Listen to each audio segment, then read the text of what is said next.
करून आजच्या या भव्य दिव्याच्या कणकवली तालुकास्तरीय शालेय बाल कला क्रीडा आणि ज्ञानमय होणार या महोत्सवाला उपस्थित असलेले सन्माननीय सिंधुदुर्ग जिल्ह्याचे माजी बांधकाम सभापती रवींद्र उर्फ बाळा जठार साहेब, त्याचप्रमाणे या नॅशनल इंग्लिश स्कूलचे सन्मान्य अध्यक्ष मनोज गोळेकर, त्याचप्रमाणे आता नुकतेच या ठिकाणी आपलं मनोगत व्यक्त करून निघाले ते सन्मान्य गटविकास अधिकारी पंचायत समिती कणकवली माननीय अरुण चव्हाण साहेब, त्याचप्रमाणे या गावच्या प्रथम नागरिक माननीय माधवी मान्यार मॅडम, त्याचप्रमाणे या संस्थेचे कार्याध्यक्ष रघुवीर राणे, त्याचप्रमाणे मुख्याध्यापिका नीलम डांगे, त्याचप्रमाणे भूषण कांबळे, त्याचप्रमाणे या ठिकाणी गट विकास अधिकारी सन्मान्य गवस साहेब,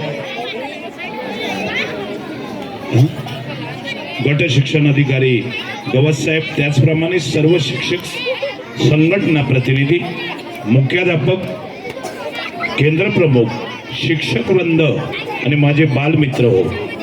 मुलांनो, आपल्याला खेळायचं आहे ना? अगदी जोरदार.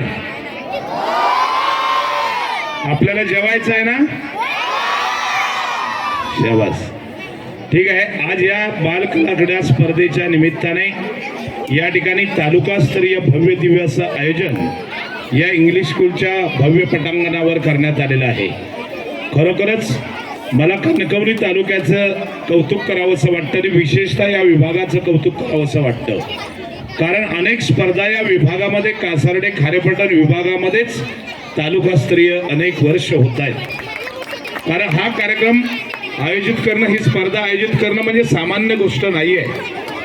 कारण त्याचं नियोजन गेले 8-10 दिवस या ठिकाणी या विभागातले सर्व कार्यकर्ते असतील, शिक्षक वृंद असतील आणि या इंग्लिश स्कूलचे सर्व म्हणजे अध्यक्ष असतील, कार्याध्यक्ष असतील आणि संपूर्ण स्टाफ याने भरपूर अशी मेहनत घेतलेली आहे. कारण श्रमाशिवाय कोणतीही गोष्ट नाही आहे. आज या ठिकाणी मुलांना तुम्ही खेळणार आहात, त्या खेळामध्ये सुद्धा तुम्हाला श्रम करायचे आहेत, एकाग्रचित्तेने खेळायचं आहे आणि एकाग्रचित्ता आणि नजर जर चांगल्या प्रकारे आपण ठेवली तर निश्चितपणे आपला विजय होतो. हा इतिहास आतापर्यंत आहे. आज या ठिकाणी या तालुकास्तरीय स्पर्धा होत असताना मला अतिशय अभिमानाची गोष्ट वाटते की तालुक्याचे अनेक कार्यक्रम या विभागामध्ये होत असताना अनेक मुलं आमची आज राज्यस्तरापर्यंत गेलेली आहेत. त्याच्यामध्ये क्रीडा क्षेत्रामध्ये, कबड्डी क्षेत्रामध्ये, कराटे क्षेत्रामध्ये अनेक विद्यार्थी राज्यस्तरापर्यंत गेलेले आहेत. याचा अभिमान आम्हालाही लोकप्रतिनिधी या नात्याने आहे. आणि म्हणून शिक्षक नुसते शिक्षण न शिकवता त्याच्याबरोबर विद्यार्थ्यांना व्यायामाच्या दृष्टीने चालना मिळायला पाहिजे. कारण आज हे कलियुग आहे. या कलियुगामध्ये मोबाईलसारखं एक साहित्य या ठिकाणी आपल्याला लाभलं आहे आणि त्या मोबाईलमुळे आज अशी परिस्थिती झाली आहे की व्यायाम बऱ्यापैकी कमी होत चाललेला आहे.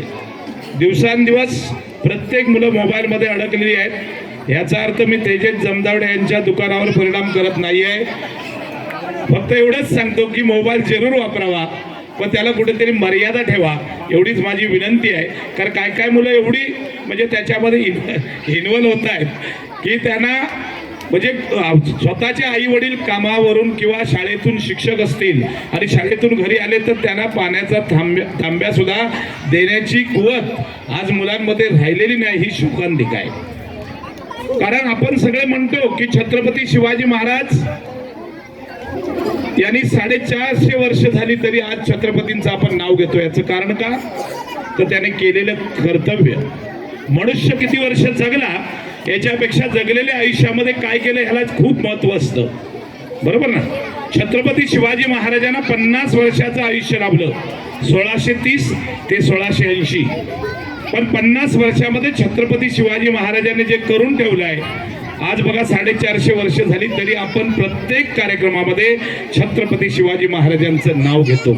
याचं कारण काय? तर त्यांचं कर्तृत्व. तुम्हाला एक किस्सा सांगतो. औरंगजेब नमाज त्या ठिकाणी पडण्यासाठी नमाज पडत असताना औरंगजेबांच्या कानावरती एक बातमी आली की छत्रपती शिवाजी महाराजांचं देहांत झालेलं आहे. त्यांनी नमाज पडताना तिथेच थांबले आणि आपल्या खुदाला हाक दिली, हे खुदा, या अल्लाह, हिंदुस्तान के माँ बेटी के रक्षण करने वाला छत्रपति शिवाजी महाराज आपके पास आ रहा है. आपके जन्नत के दरवाजे खुले कर दे दो. ही ताकद छत्रपती शिवाजी महाराजांमध्ये होती, लक्षात घ्या. आणि म्हणून छत्रपती शिवाजी महाराज घडले. पण माझं प्रामाणिक मत आहे, छत्रपती शिवाजी महाराज घडताना जिजामातेचं कर्तृत्व अत्यंत महत्वाचं होतं. ज्यावेळी छत्रपती शिवाजी महाराज जिजामातेच्या गर्भामध्ये वाढत होते त्यावेळी तिला डोहाळे लागत होते. कशाचे? घोड्यावर स्वार होणं, हातामध्ये तलवार उपसणं, रणांगणामध्ये फेरफटका मारणं, अशा प्रकारचे डोहाळे. आज आमच्या बायकांना लागतात आवळेनी चिचेचे, बरोबर ना? हा फरक आहे. काय काय तर स्त्रियांना सध्या मी बघतो तंबाखूची मशेरे लावायचे डोहाळे लागतात. दुर्दैवाची गोष्ट आहे. छत्रपती जन्माला यायचे ते कधी? सांगण्याचं तात्पर्य एवढंच आहे की मराठी शाळा ही खरोखरच आपल्याला ज्ञानाकडे नेते. कारण अपासून ज्ञापर्यंत नेण्याचं कार्य हे इंग्लिश माहिती आहे. तर मराठी शाळा ही आपल्याला म्हणजे अज्ञानापासून ज्ञापर्यंत नेण्याचं कार्य करते, ही मराठी शाळा. आणि म्हणून बघा, मराठी शाळेमध्ये आपल्याला चांगल्या प्रकारची संस्कृती बघायला मिळते. म्हणजे इंग्लिश शाळा वाईट असं माझं गोळेकर साहेब अजिबात म्हणणं नाही. इंग्लिश शाळेमध्ये सुद्धा आपल्याला चांगल्या प्रकारचं शिक्षण आज कलियुगामध्ये ज्या आपल्याला अभ्यासाच्या दृष्टीने, नोकरीच्या दृष्टीने जे शिक्षण पाहिजे ते इंग्लिश शाळा सुद्धा आपल्याला चांगल्या प्रकारे शिक्षण देतात. आणि म्हणून आपण प्रत्येक